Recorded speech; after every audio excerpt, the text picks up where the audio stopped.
Paglabas ko dito sa ospital, babawiin ko yung pusa ko para muli ko siyang maalagaan. Ay, ang saya-saya ko. Sana lang po, nakapaglagay pa po ako ng isa pang stent, kung pwede lang. Ay, bakit ba ganyan ka na naman? Sapat na ang isang stent para sa akin. Makinig ka sa akin, ha? Ngayon na hindi na masama ang pakiramdam ko, pakiwari ko, mas masigla na ako. Iniisip ko nga na pinagpala ako. Baka dahil sa mga bagay na hindi ako gumawa ng masasama. Hindi. Baka marami akong kabutihan nung nakaraan kong buhay. Kaya nakilala ko ang mahusay na doktor na gaya mo. Paano po ako naging magaling? Napakahusay mong doktor. Ano ka ba? Ikaw ang pinakamagaling na doktor sa lahat na nakilala ko sa buong buhay ko, Dr. Wang. Totoo yun.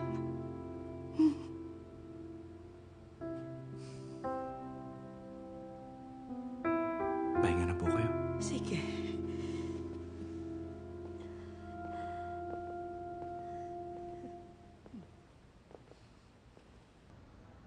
Okay, sige, yun lang. Julia, Tang Mei, teka. Sandali, Wang Yangming.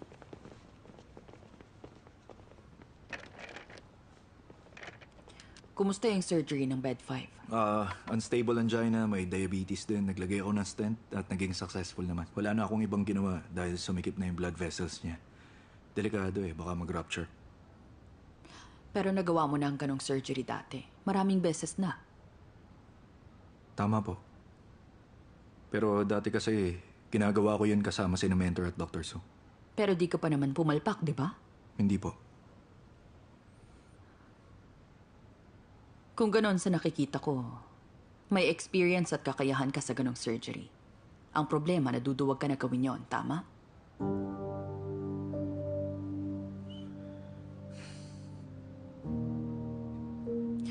Nagpahinga ka na ba mula nung pumasok ka dito? Hindi pa po. Di naman po kailangan. Mag-leave ka muna. Approve na agad yon. Ayusin mo muna ang sarili mo.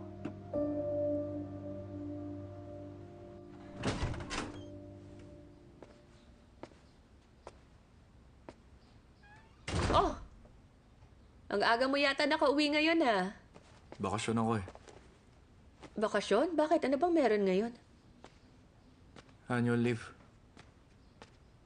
Kailan ka pa natutong mag-leave?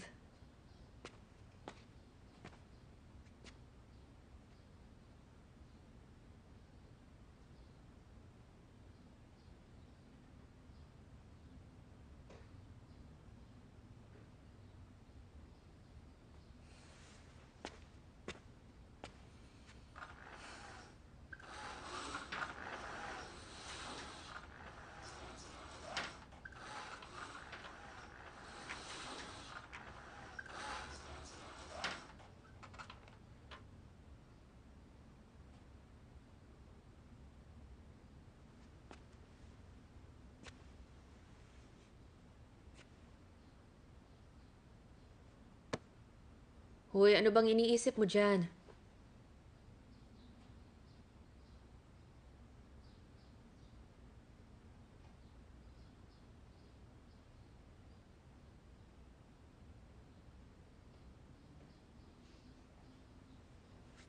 Ano bang nangyayari?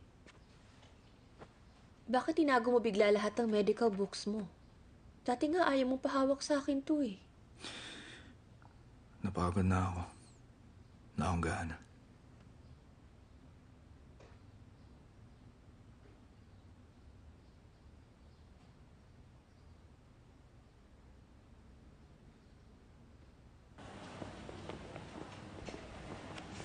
Dr. Sun.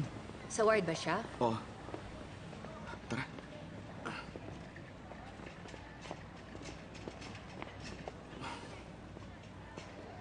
Galing siyang ER. Tinawag ko na kanina. Okay, Dr. Liu. Ako nang bahala sa kanya.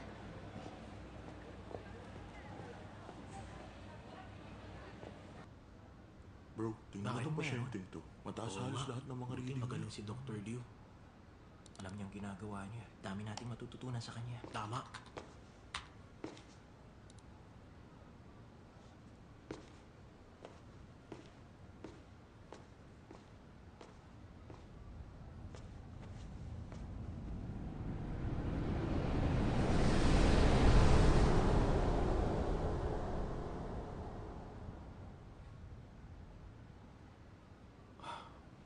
Master, tingnan mo ito.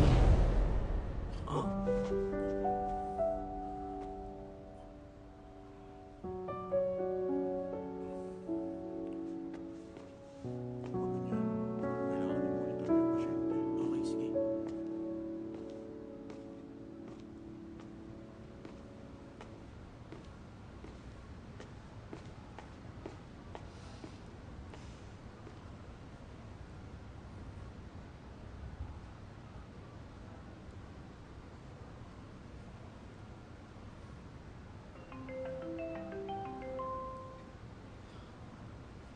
Hello? Ano yun?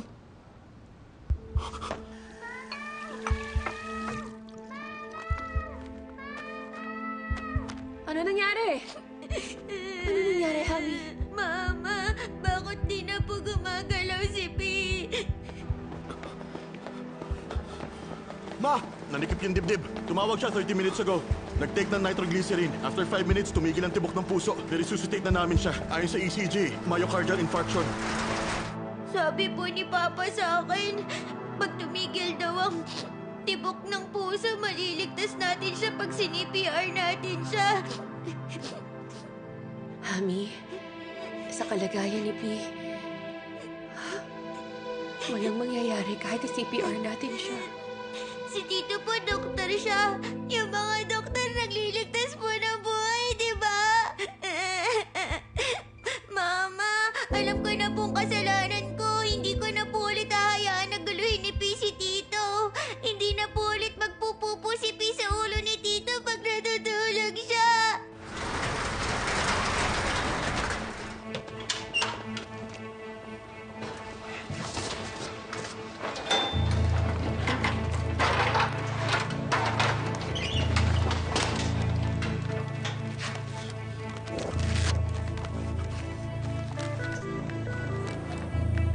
Nagpa-puncture na kayo dati? Meron akong CCTV. Di pa lumalabas ang resulta. 140 ang heart rate niya. Mukhang myocardial infarction. Si Papa, tawagin nyo. Ay, hindi. Si Mr. Liu pala. Prepare for surgery. Kunin niyo ang result ng angiography niya. Yuching yun ang pangalan niya. Nasa gitna pa ng surgery si Doc ngayon. Wala ng oras. Ako nagagawa. Hanapin niyo si Mr. Liu. Okay. Ma,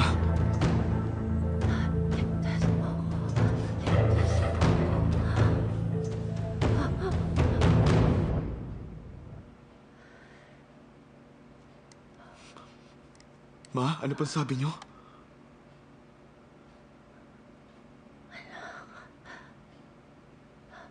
Hindi ko alam ako sa'yo.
ilagay ng catheter. Okay.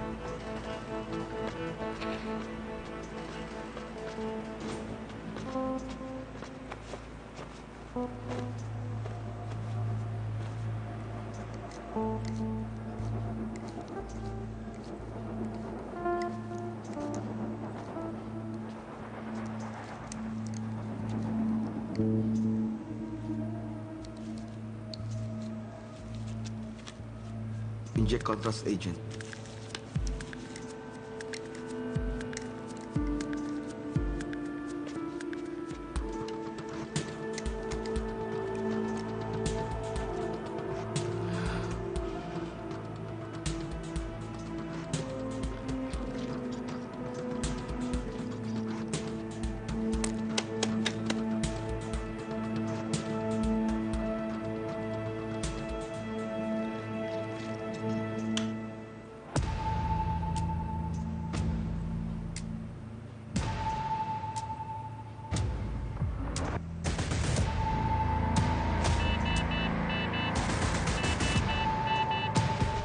Bumababa ang BP. Pati oxygen sat bumaba. Walang blood pressure at heart rate ngayon. Bigyan nyo ng 3 milligrams ng dopamine. Opo. Injecting 3 milligrams ng dopamine. Tapos na po. Nagsi-CTA siya kanina. Allergic siya sa contrast agents. Anaphylactic shock to. 1 milligram ng adrenaline, 10 milligrams ng dexamethasone. Okay po. Injecting 1 milligram ng adrenaline at 10 milligrams ng dexamethasone. Wala bang nakakaalam nito nung nagsi-CTA siya? Hindi ko po alam. Na-inject na. Eh, yung resulta ng CCTA. Hiningi ko na sa radiologist. Bigyan nyo ng Solumedrol, 40 milligrams. Injecting Solumedrol. Na-inject na. Wala pa rin. Di na gumagana ang mga gamot. Ihanda ng intubation.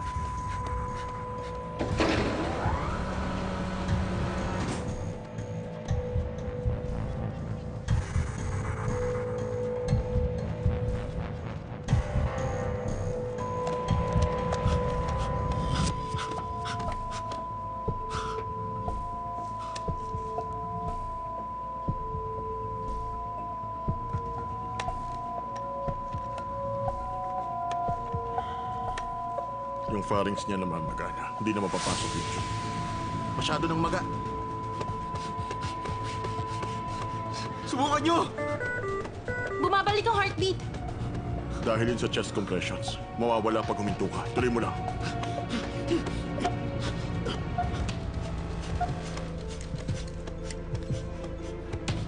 Wala pa rin. Kailangan na natin ng tracheotomy. Hindi.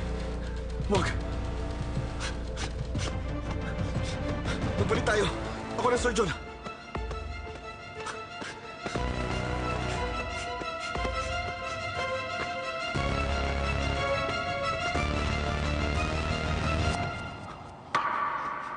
Ma. Kumapit ka lang. Huwag ka matakot. Nandito lang ako. Gagaling ka, Ma.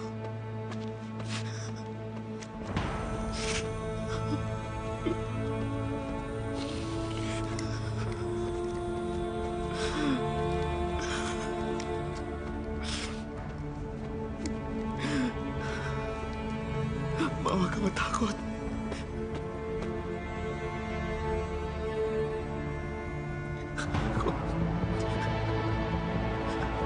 Konti na lang, Ma.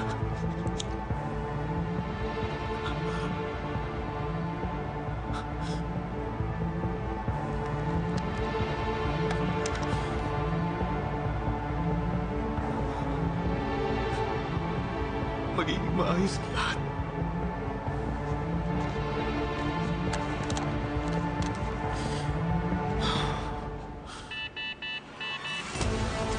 Masama to. May VFib siya. Bilisan nyo! AED at 300 mg amyo! Okay.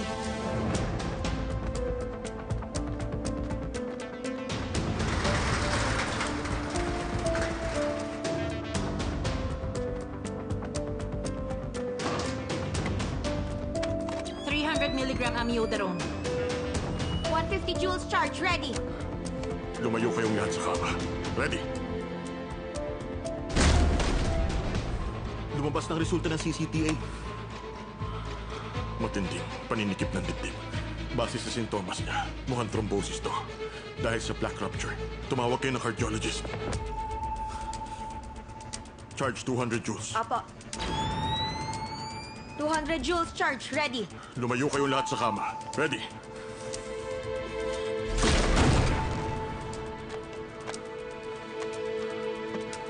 Pag nagpatuloy ito, mamamatay siya.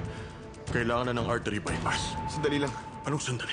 May VFib shot, hindi pwedeng turukan ng contrast agent. Ngayong may resulta na tayo ng CCTA, bypass na lang ang paraan para mabuhay siya. Pag inatake ulit siya ng VFib, hindi na aabot ang bypass. Subukan natin ang surgery na walang contrast agent. Anong sabi mo? Nababaliw ka na? Walang contrast agent? Para tayo nag-surgery na nakatakip ang mata. Isa kang doktor. Di mo ba naisip na delikado yun? Magkaka-VFib siya ulit kapag di nawala ang paninikip ng dibdib niya. Paggamit ng intravascular ultrasound na lang ang pag-asa natin. Pag-asa? 80% ang chance ang pumalpak ito kahit dalawa tayo nakabantay. May pag-asa na gumana to. Pero dapat may malalim na kaalaman sa heart dissection at intravascular ultrasound ang doktor na gagawa. Kailangan kabisado niyang bawat detalye ng... Oo, Doc. Siyempre, alam ko lahat ng sinasabi mong yan. Alam ko rin na inaalala mo lang ang success rate ng surgery na to. Pero ako pa rin ang main surgeon ng surgery na to. Kaya maging assistant na lang kita, pwede ba? Hindi naman yun ang ibig ko sabihin. Nanay ko ang pasyente. Hindi ako susuko hanggat alam kong may maliit na pag-asa. Sangayon ako kay Liu Fei. Mr. Liu, ikukuha ko kayo ng lead apron. Wala na tayong oras. Ang pinakamalaking hamon dito, tandaan kung anong hugis ng arteries ng mama mo gamit ang fluoroscopy. Siguruhin nating hindi papasok ang guide wire sa vascular branches niya. Kaya ko to. Naniniwala ako sa'yo.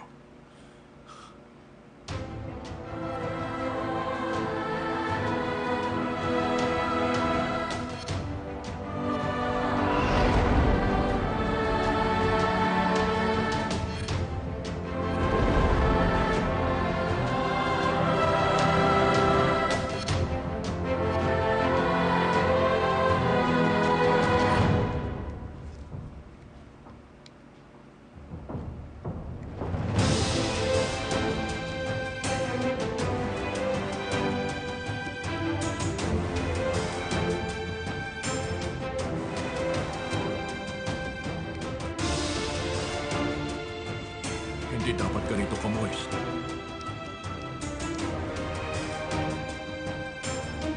Pumasok na.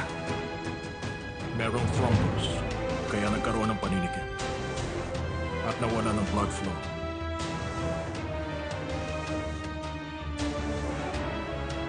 Ipasok ang catheter.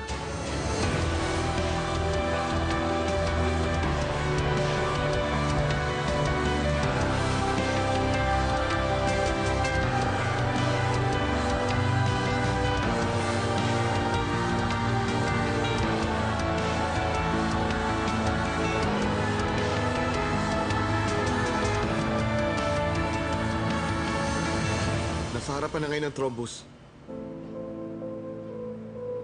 I-release na ang catheter.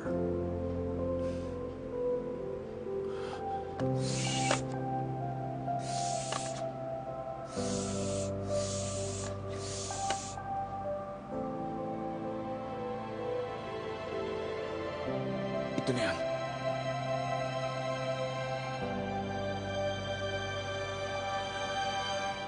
Tupunas.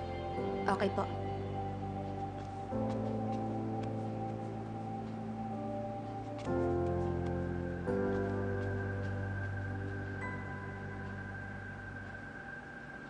Iligay na ang stent.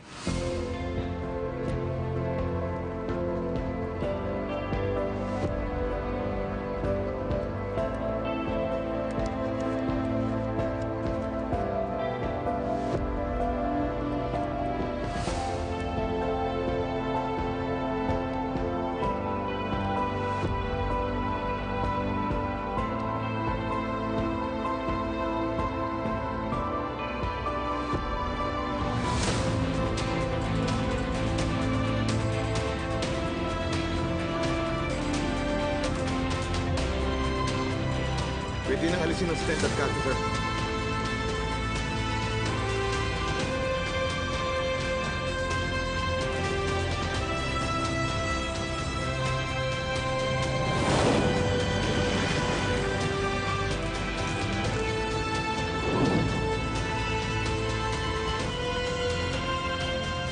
Lumulobo na ang stent. Gumagana ng maayos.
Ma.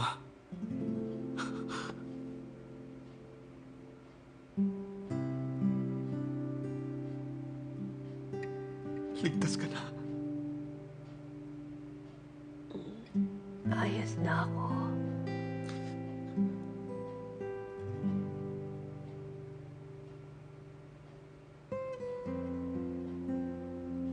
Huwag ka na mag-alala. Kung hindi ka namin naligtas, wala nang pasyente magtitiwala sa amin ang anak mo.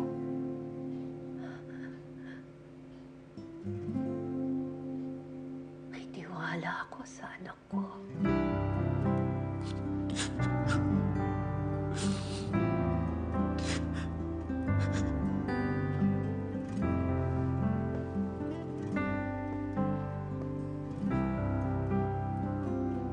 Balik na ako sa trabaho. Samahan mo muna ang mama mo.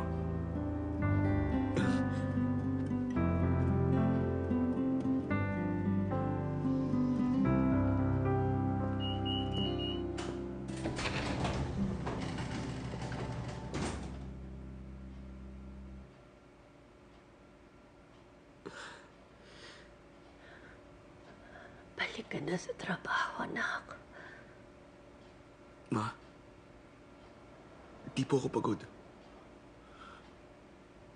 Pero natakot ako. Natakot din ako. Natakot na mawala na lang basta. At dahil doon magalit ka sa akin. Galit ako sa sarili ko, Ma. Nagre-reklamo kung wala kayong paki sa akin. Yung pala meron na kayong iniindang sakit.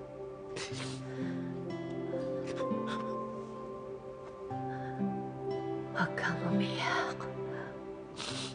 Ma.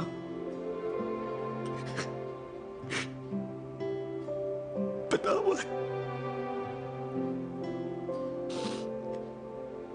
Gusto mo maging pinakamagaling akong doktor. Hindi ko nagawa. Gusto mo mag-asawa ako na may mataas na antas sa buhay. Hindi ko rin nagawa. Parang wala akong ibang alam gawin sa buhay kundi mapahiya at suwayin lang kayo. Hindi na mahalaga yun. Alam ko, hanggat nakikita ko na nabubuhay tayo ng masaya at nakakapagsabi ng good night sa isa't isa bago tayo makatulog sa gabi. At good morning tuwing paggising sa umaga. Masaya na ako doon.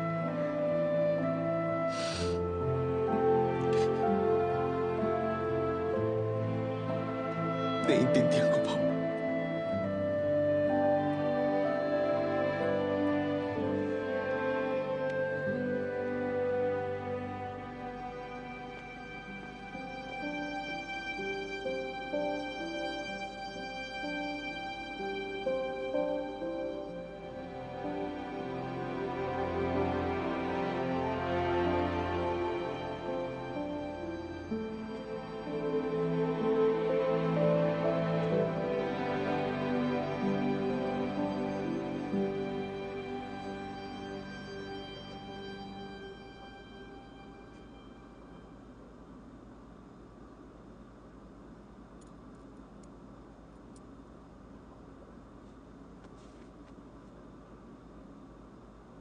Pa,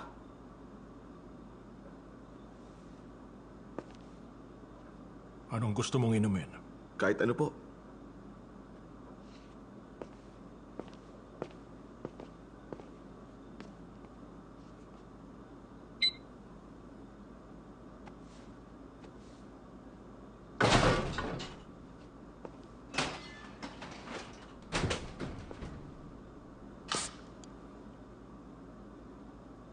Di mo ba ako sasabiang masama ang soda? Inumin mo na.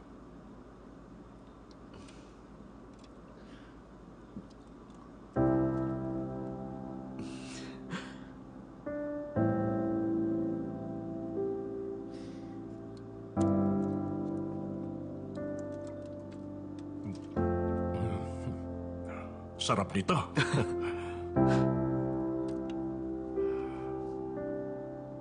Tapusin ko lang yung paperworks ko. Ako naman duty na.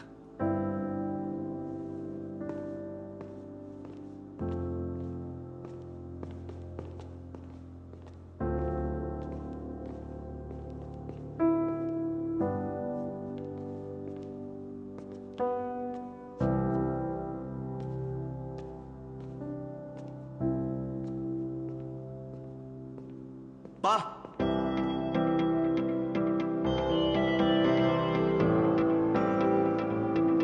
Maraming klase ng doktor. At alam kong hindi ako magiging kasing galing nyo. Pero tingin ko, ako yung doktor na pang-emergency department. May tiwala ako sa'yo.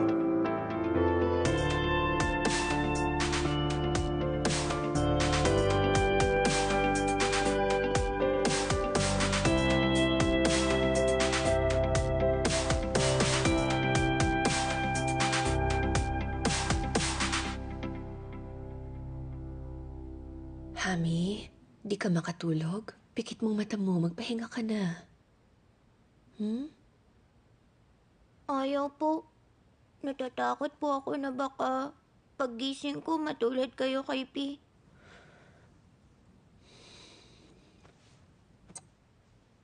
Di mangyayari yun.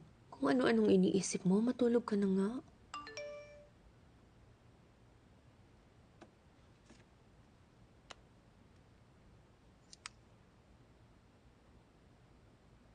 Punta ka sa bahay next week ha, kain tayo.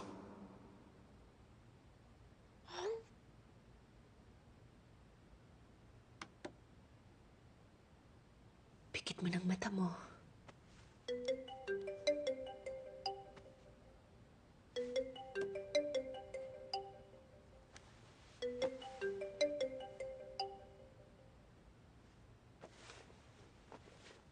Hello? Ba't gising ka pa rin?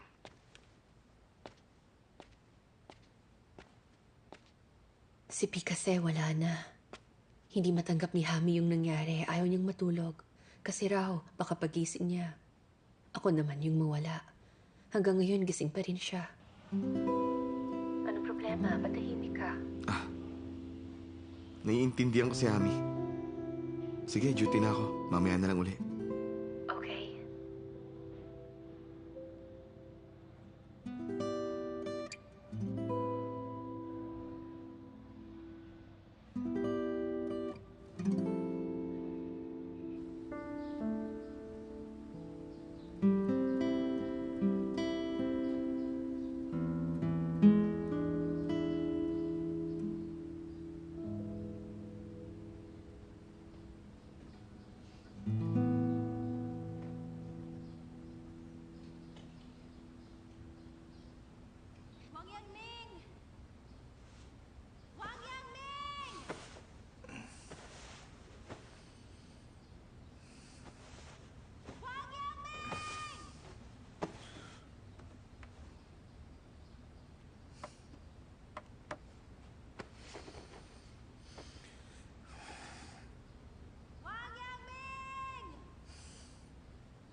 Wang Yangming!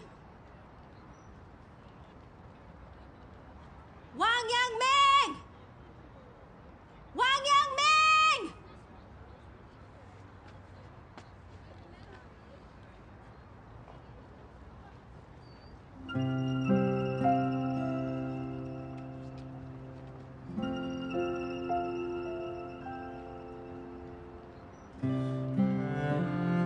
Ba't ka nandito?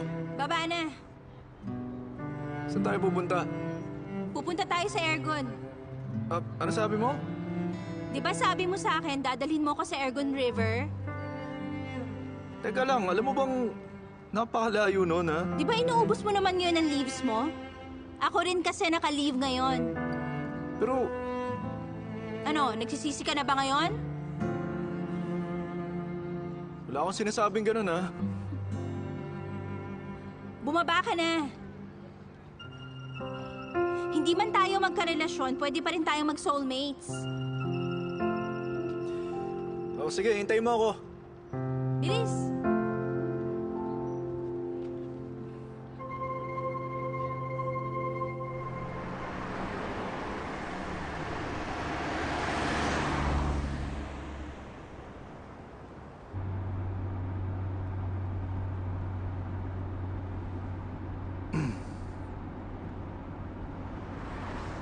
Huwag kang ang filingero dyan. Di ako sa'yo nakatingin. Dun sa rearview mirror.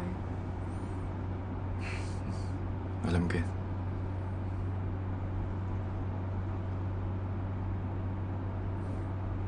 Ngayon, nakatingin ako sa'yo. Ba't mo ako tinitingnan? Para makita ko nagbago ka na. Talaga? May nagbago ba? Tumanda ka. Baka naging matured lang. Sa ngayon, di na ako yung taong nakilala mo, no? Di na ako parang ewan na walang mukhang sa mundo. Mas bagay sa'yo yung mukhang ewan. Pero yung mukhang walang muwang, parang di naman.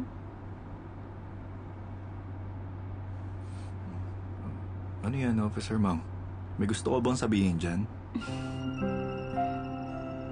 Gusto mo malaman ano nang ginagawa ko? Di na kailangan. Ikaw ba?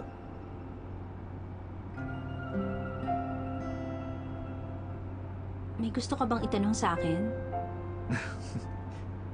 Kung may tanong ako? Wala kaya. Pasaway ka pa rin hanggang ngayon.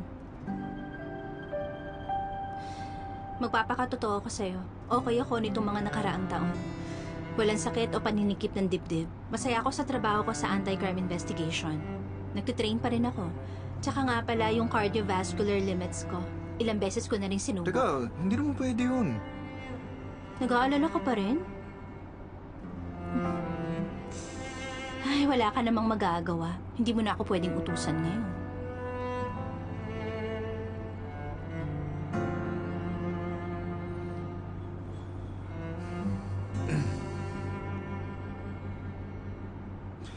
Siguro nga, hindi mo na ako boyfriend ngayon pero ako pa rin ang attending physician mo, ha? Ako ang nagligtas sa buhay mo. Kahit na ayaw mo, meron pa rin akong pakialam sa'yo. Ay, hindi. Meron pala akong karapatan sa'yo. Kung magsalita ka, para kang tatay ko. Ngayon sinabi mo siya. Tagal ko na siyang di nakita. Oo nga eh. Madalas kanya nababanggit sa amin. Namiss ako ng papa mo? Kumusta na pala siya? Retired na kaya malungkot siya nung una. Pero ngayon, heto, nakafocus siya sa mga issue ko sa buhay. Ibig mong sabihin, yung mga issue mo, di mo pa rin nasosolusyonan? Wala akong time eh. Ako nga rin eh. Huwag kang mag-isip ng kung ano dyan. Di ako nakikipagbalikan sa'yo. Ganun din ako.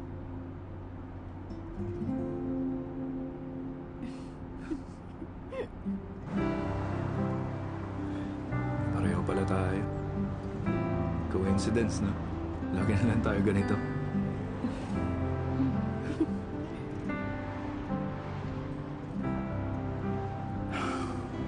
Sa totoo lang, ang sarap sa pakiramdam.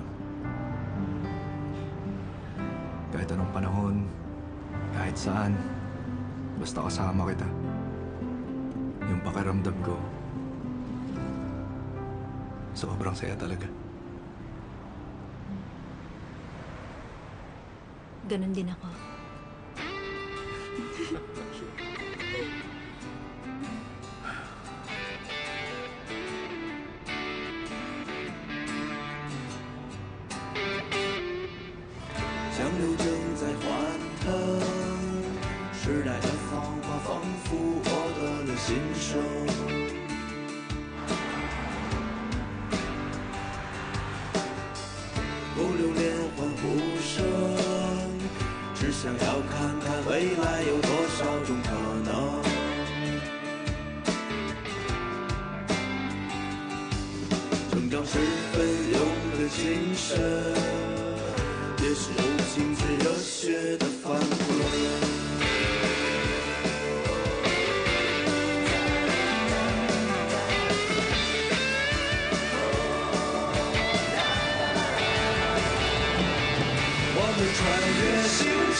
Grabe talaga, hindi ako makapaniwala. Maagang nagsimula ng cold wave. Gusto ko sana ipakita sa iyo yung planes, kaso natakpan na ng snow eh. Sobrang ganda kaya. Talaga ba? Oo nga. First time ko kaya makakita ng snow. Sobrang saya pala. Sobrang nakaka-relax naman tingnan ng view na to. Kung palubag-loob lang yata yan eh. Uy, hindi kaya. Di mo ma-appreciate yung lugar na lagi mo nakikita. Palibhasa kasi ikaw, dito ka na lumaki sa lugar na to eh. Kaya baliwala na sa'yo to. Pero sa akin hindi. Bagong experience to para sa akin. Kaya naman, nagustuhan ko to. Ano, nilalamig ka? Sobra. Tara, alis na tayo. Saan tayo sunod na pupunta? Kita mo ba yon? Dadaling kita sa lugar kung saan ako lumaki. Tara.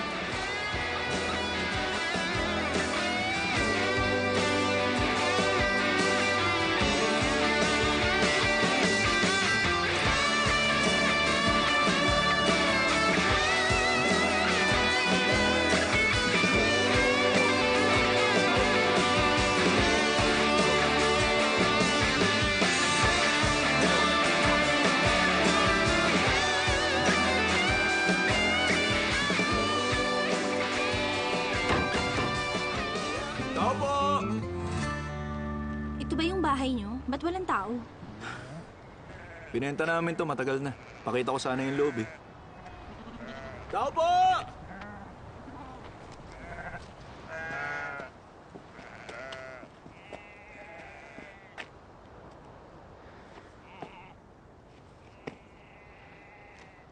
Sandali lang.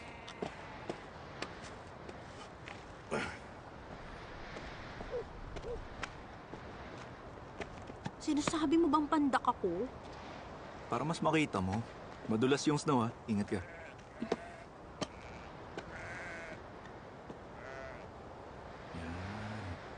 Tingnan mo tong bahay na to, oh. Parang yung nasa mga fairy tale.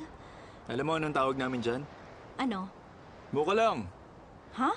Mocha lang. Russian buildings sa mga yan. Malapit tayo sa borders eh. Russians ang nagturo sa lolo ko na gumawa niya. Gawa sa kahoy yung mga bahay na yan? Tama ka. Pinatibay yan gamit lang ang kahoy. Paano kayo pag winter? Makinig ka ha. Yung mga lumot nilalagay yun sa gitna ng mga troso. Mas makapal kaysa semento, hindi yun papasukin ng lamig. Kahit negative 40 degrees Celsius pa yan. Tapos pag umaraw, maaamoy mo naman yung kahoy. Napakabango nun talaga. Sobra.